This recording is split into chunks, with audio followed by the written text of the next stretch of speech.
से file explorer के अंदर फ़ोल्डर खोल दें। उसके उसके बाद ये ऊपर आपको बार नज़र आ रही है, इसके अंदर आपके सारे फ़ोल्डर का स्ट्रक्चर पड़ा हुआ है। इसके ऊपर क्लिक करेंगे और यहाँ पर इसे इरेज़ कर दें, एंटर। तो आपका जो कमांड प्रॉम्प्ट है वो यहाँ पर इस फ़ोल्डर के अंदर खुल जाएगा। अब हमारे पास सबसे पहले हमें चाहिए होता है वीएस कोड, तो उसके लिए हम करते हैं कोड डॉट, इससे हमारा वीएस कोड यहाँ पर ओपन हो जाएगा इस फाइल में। हमारे पास वीएस कोड ओपन हो गया। अब हम एक फाइल बनाते हैं। यहाँ पर आपको ये दिख रहा होगा, ये फाइल के साथ प्लस का आइकन है।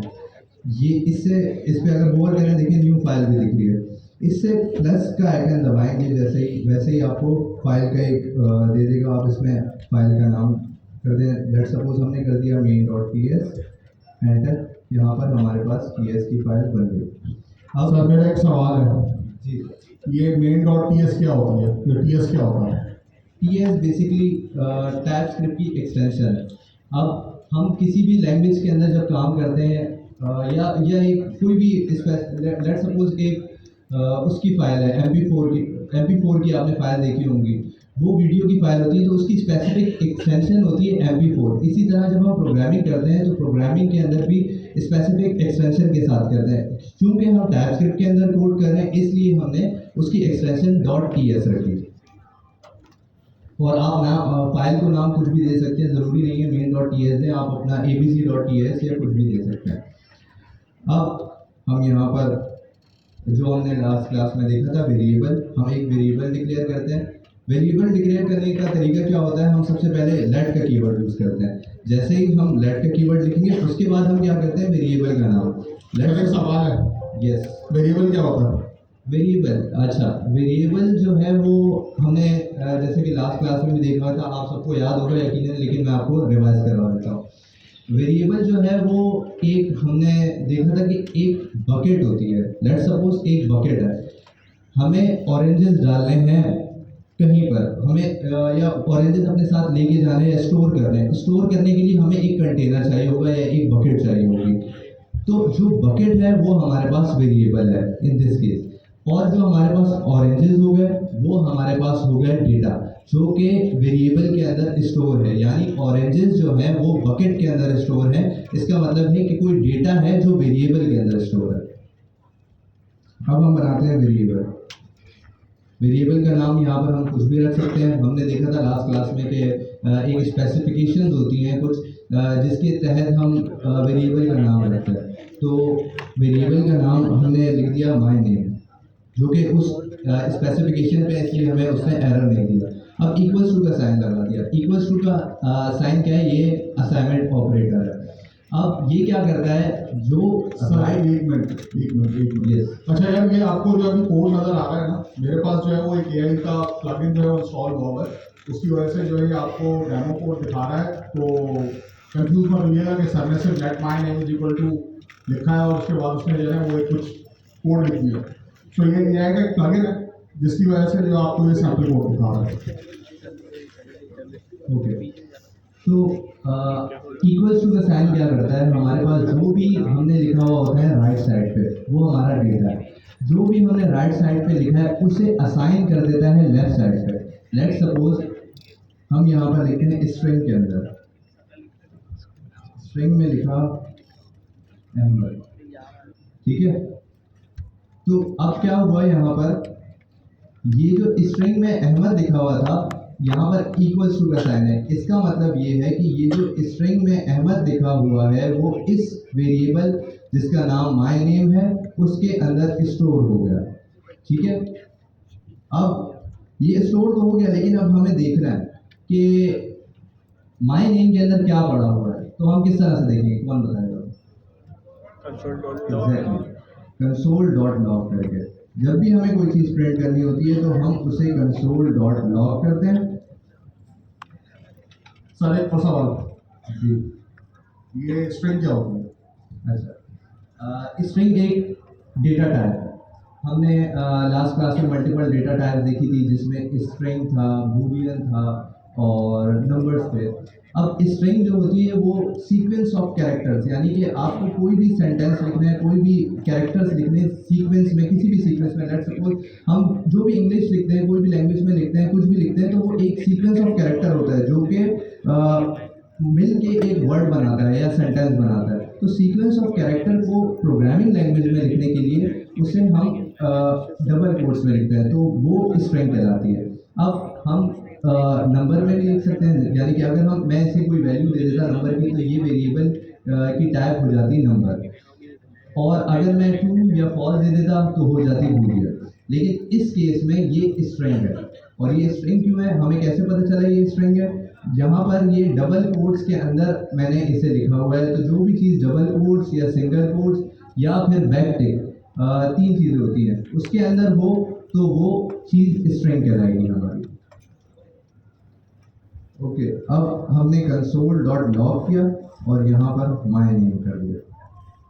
अब हम इसे चलाएंगे कैसे, आप लोग मुझे बताएं।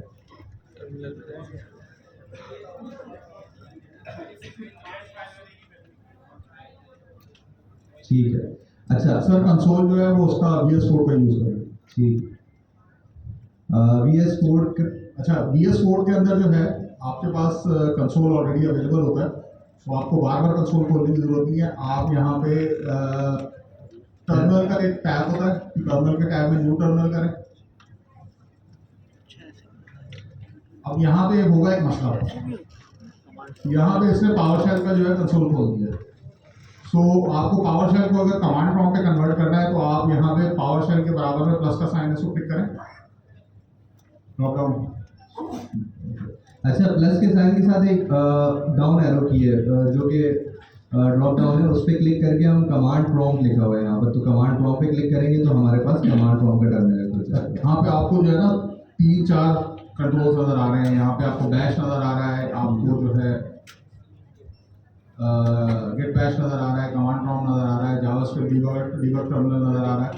सो परेशान होने की जरूरत नहीं है। फ्रेश इंस्टॉलेशन के अंदर आपके पास दो होंगे, क्योंकि मैं मल्टीपल कंसोल यूज करता हूँ, इसलिए यहाँ पे जो है आपको ये 4 नजर आ रहे हैं, लेकिन ये आपके पास पावर शेल और कमांड प्रॉम्प्ट ही होगा।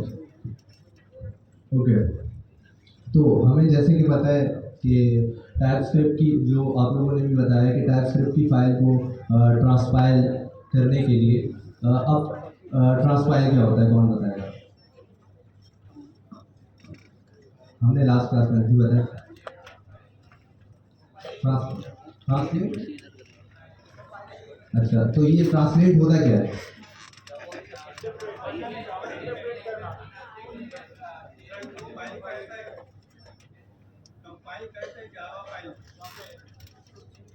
ठीक है,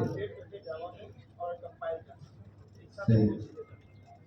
अच्छा, बेसिकली सबने टाइप स्क्रिप्ट के लिहाज से बिल्कुल सही बताया, लेकिन ट्रांसपाइलेशन अगर जनरली देखें तो ट्रांसपाइलेशन होती है किसी एक लैंग्वेज से दूसरी, कंपाइल करके किसी एक लैंग्वेज से दूसरी लैंग्वेज के ऊपर कन्वर्ट करना।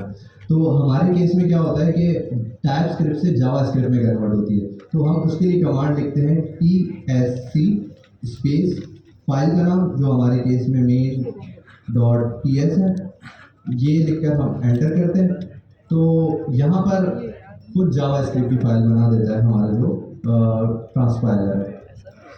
यहाँ पर हम देख लेते हैं जावा स्क्रिप्ट की फाइल के अंदर, सॉरी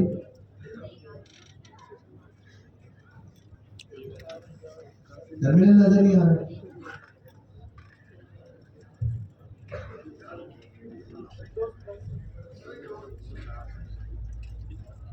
चलो एक काम करो, दूसरा टर्मिनल खोल कर उसको हाँ ये भी सही है।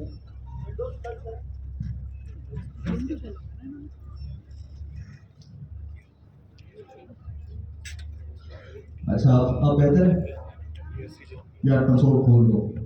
चले मैं कंसोल खोल देता हूँ, हम इस टर्मिनल के ऊपर काम कर देते हैं।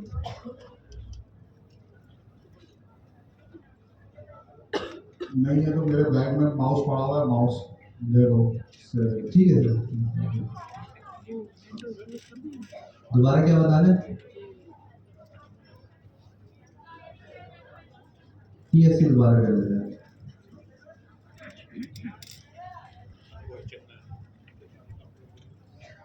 ठीक है इतना हो गया। अब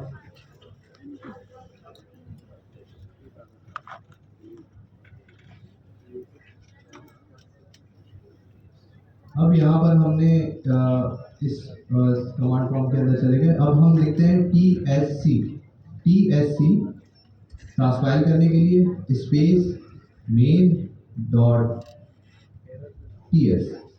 तो मेन डॉट टी एस हम यहाँ पर बता रहे हैं कि मेन डॉट टी एस को ट्रांसफाइल कर दो। एंटर। एरर आ गया। ये क्यों आया, कौन बताएगा? ऑलरेडी बनी हुई नहीं, ऑलरेडी बनी फाइल सेव है।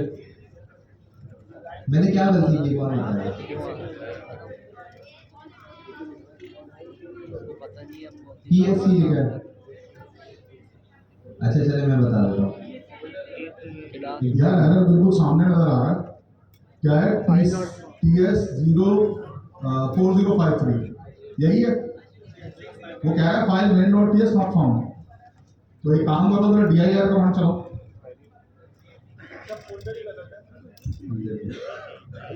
यहाँ पर हम इसके अंदर खड़े हैं। जैसे कि हमारे एक भाई ने बोला कि फोल्डर गलत है। फोल्डर इस तरह से गलत है क्योंकि हमने मेन जो क्लास 3 है उसके अंदर फाइल्स बनाई थी, लेकिन हम कहाँ पर खड़े हुए हैं? टर्मिनल के अंदर, क्लास वर्क के अंदर। तो हम क्या करेंगे, उसके लिए बैक जाने के लिए कमांड प्रॉम्प्ट में एक कमांड होती है cd.out। इससे तीसरी फाइल के अंदर चला जाएगा। ठीक है। अब यहाँ पर हम लिखते हैं TSC space main dot T S. ये ट्रांसफाइल हो गई, जो कि ऑलरेडी हो गई थी, लेकिन ये ट्रांसफाइल हो चुकी है। अब हम क्या करते हैं, इसके बाद सेकंड स्टेप क्या होता है हमारे पास? फाइल तो ऑलरेडी सेव थी ना, तभी तो ट्रांसफाइल हो गई। डायरेक्टली दिखाओ काम नहीं होता है। ये डायरेक्टली कमांड कंसोल। ओके। यहाँ पर हम अगर देखें कंसोल के अंदर, हमें देखनी है कि फाइल का dir लिखेंगे, एंटर करेंगे। यहाँ पर हमें दिख रहा है कि main.js ये फाइल बन चुकी है। ठीक है। अब हम क्या करते हैं, अब सर एक और सवाल। जी प्रीवियस जो फोल्डर था, जो क्लास वर्क का फोल्डर था, जो वहाँ पे इसको एग्जीक्यूट करने की कोशिश कर रहे थे, तो मसला क्या आया था? मसला ये आया था कि उसे वो फाइल ही नहीं मिली थी। ऊपर एरर, खैर मैंने क्लियर कर दिया। ऊपर एरर साफ हमें जो एरर होता है ना, हमेशा वो बता रहा होता है कि क्या मसला क्या है, हमने क्या भंड मारा है। तो उसके लिए हमने एरर पढ़ा, वो कह रहा था कि फाइल नॉट फाउंड। इसका मतलब क्लास वर्क के अंदर वो फाइल नहीं थी। अब हमें देख के पता चल गया कि क्लास वर्क के अंदर फाइल नहीं है। हमने फिर यहाँ पर जब आगे देखा तो क्लास 3 के अंदर, यानी कि क्लास वर्क के बाहर पड़ी हुई थी फाइल। तो हमने cd करके बाहर आए और यहाँ पर हमने कमांड चलाई। अब नेक्स्ट कमांड चलाते हैं। नेक्स्ट हमारी कमांड थी नोड और हमारी जावास्क्रिप्ट की फाइल के नाम, जो कि था main.js। तो इसने ये नाम प्रिंट कर दिया। ठीक है। Any confusion?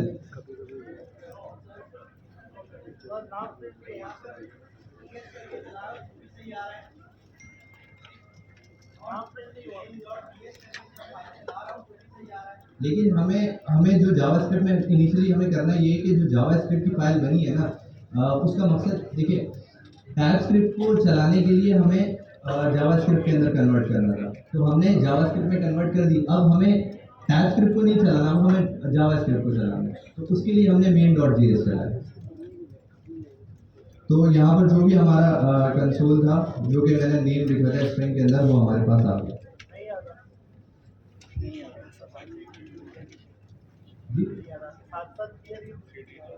आपने कोई एरर किया होगा, आपके पास कोई थी, आगे देख लेना। ओके।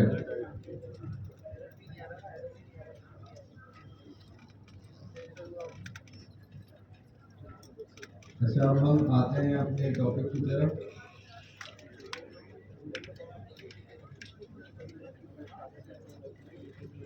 जो कि है ऑपरेटर्स।